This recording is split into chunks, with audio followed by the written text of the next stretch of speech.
Hey, good evening. Welcome to A Foreigner in the Philippines.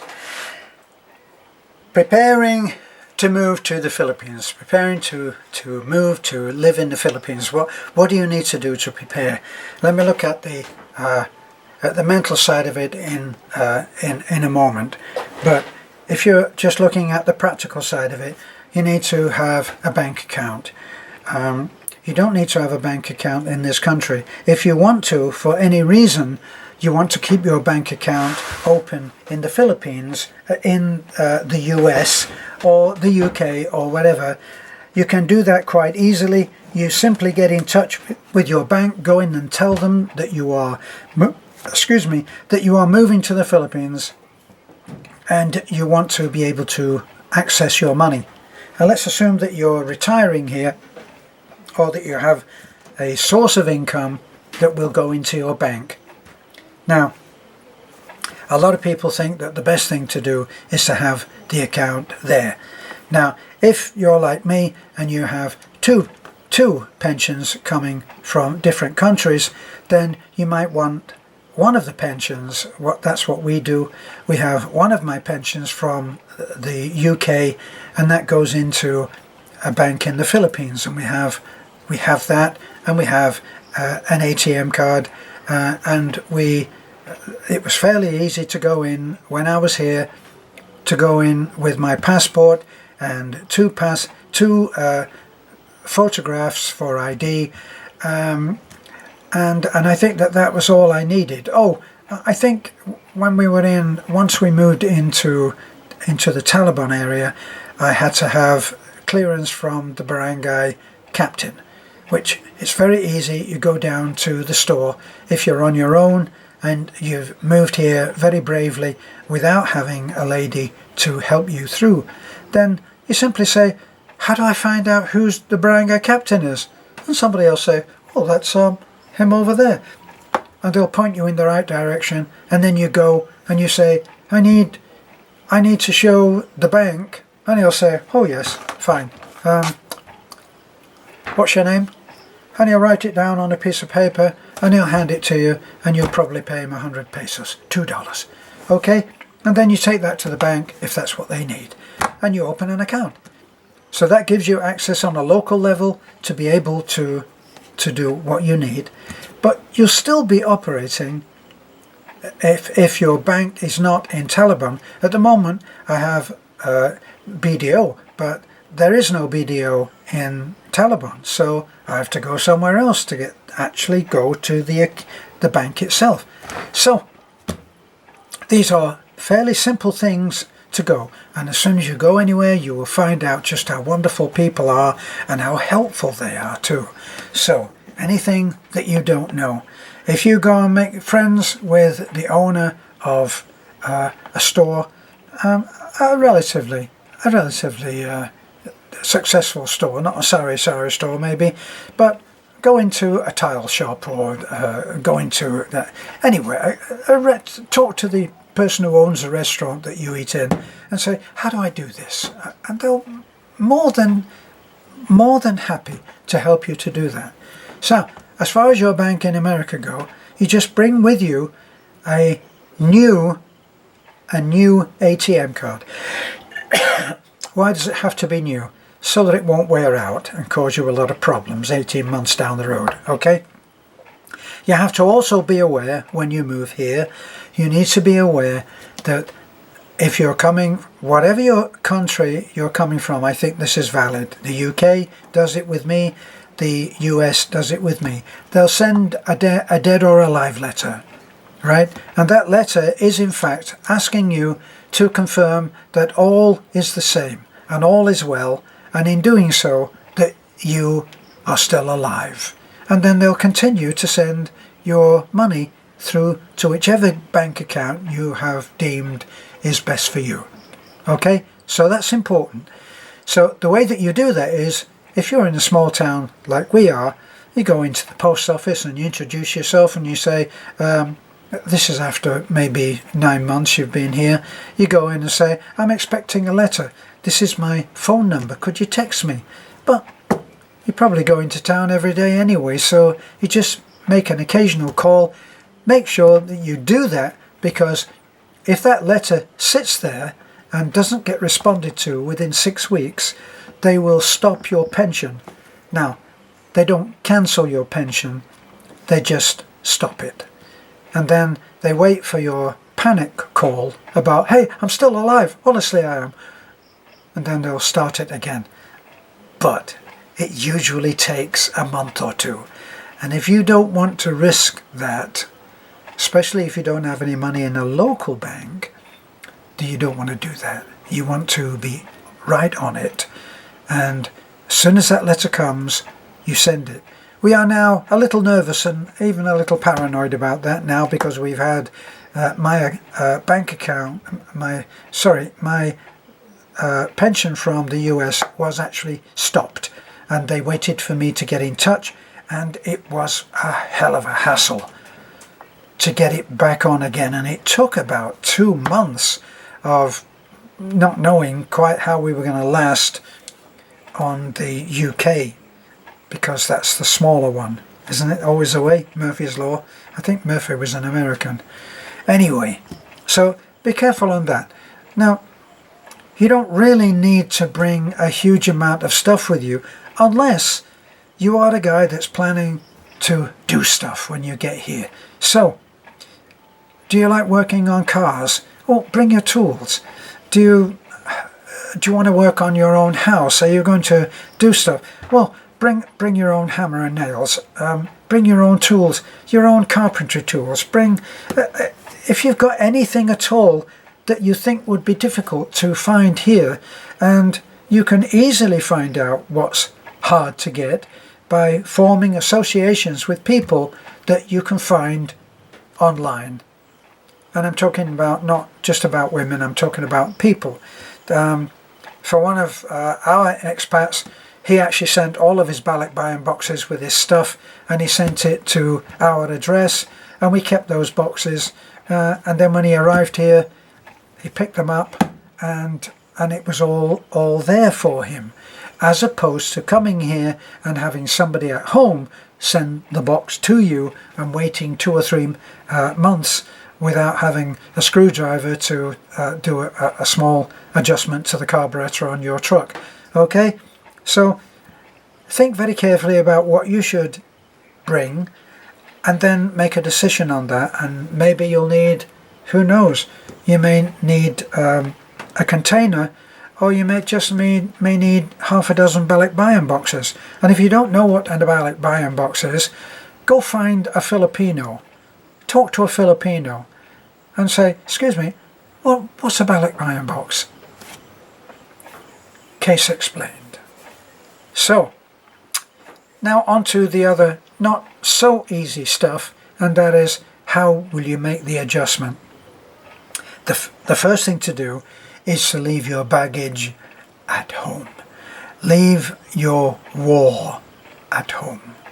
Come out ready to be happy. Come out ready to deal with a lot of frustration, because things are not the same.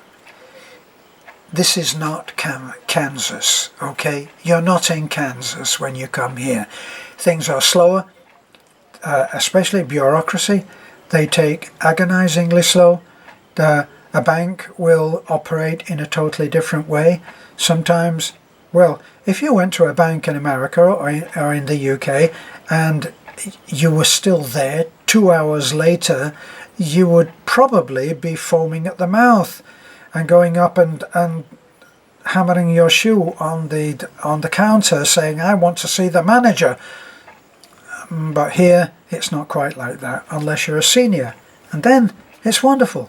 You can go to the front if you've got the face to do that. I haven't personally, but I found a way that I can handle that problem, and I found a lady that looked like she was slightly senior, and I went and sat at her desk and I said, look, you can see that I'm a senior, and even though I'm not about to drop dead on the floor if I wait for 20 minutes, I know that I can go to the front of the line because I'm a senior. And she said, yes, you can. I said, but I'm embarrassed to do that. Can I do my business through you? And she said, what do you want to do? I said, I have a deposit to make. Fine, give it to me, I'll handle it. And she did. And when she came back and she handed me the receipt, she said, when you come in again, just come and see me, and I will handle it. And that's what I do. And now, if I go into the bank, I don't have to wait 2 hours, maybe 10 or 15 minutes, which is acceptable to me. So there are ways around. Always the answer is to be nice, because given not even half a chance, and people will be so very nice to you. And the rest is all about culture and the culture shock. And you will have many of those. You may have to make adjustments for the fact that if you didn't already know it, you'll find that you're going to have to practice saying no, or working out how you can say yes to various pleas for help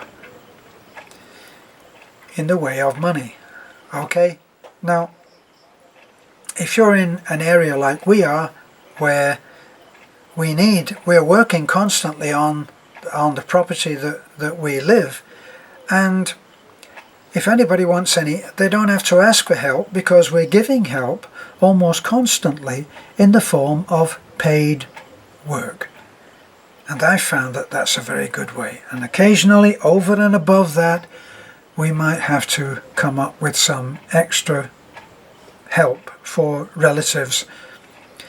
But that's okay as well, because after a while, if you can make this as the biggest change.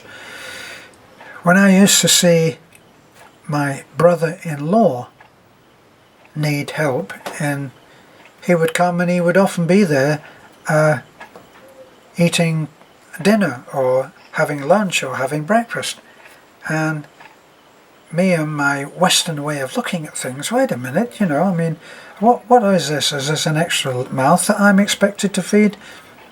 And it was only when I thought about it, wait a minute, if my brother Neville turned up at the door, I would be so happy to see him. He's passed now, of course, I've lost him. But it was when I thought like that I stopped seeing my brother-in-law as my brother-in-law, and I saw him as my brother. And now I want to help, because I know that he's not rich, and I know that he often struggles. If that was my brother, no problem. I'd be happy to help. And if you can get that kind of attitude, I find it's a big help. I have to admit that I realized once I came here that I was no great shakes as a son, for my parents. My parents lived very humble lives in Manchester. I left home when I was 15, went into the army and was in the army for 8.5 years. And when I came out, I never went home. I made my home in London, because as a musician, as a professional musician, that's where the work was. So I never went home. And I didn't see my parents very much at all after that. And only then for brief visits. So I looked at this as being my chance to have a second go at being a good son. I know that this is an irony, because I'm probably the oldest guy in the family, even the extended family. So it requires a little juggling up here maybe, but it's the same thing. My mother-in-law is called Nanai, which is mother, and everybody calls her Nanai.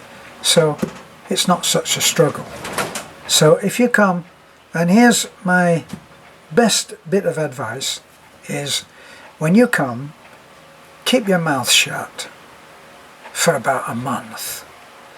Don't educate anybody. Don't tell them how it should be done. Don't tell them how it should be done in America or Germany or anywhere. Whatever your Shangri-La was that you ran away from, don't do it. And just wait and watch how they do it here. I went in a tile shop. I was looking for tiles, and I was trying to explain to the man who owned the tile shop. I said, do you have that kind of a tile that kind of looks like this, and it goes over the edge of the work of the countertop, so you can tile it, but you tile it up to about 2 inches to the edge, and then there's a special fold over tile that looks like that, okay, and it goes over the edge. And that's how they do it in California, and it looks just great, you know. So do you do that tile? He said, no, we don't. Why don't you do it the way they do it here? and I realized what he was actually saying, and I said, that probably is a good idea. And that's how I did it.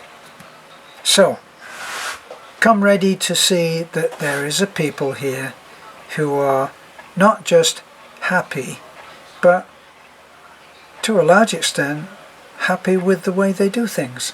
So they don't automatically think that you are an expert on everything.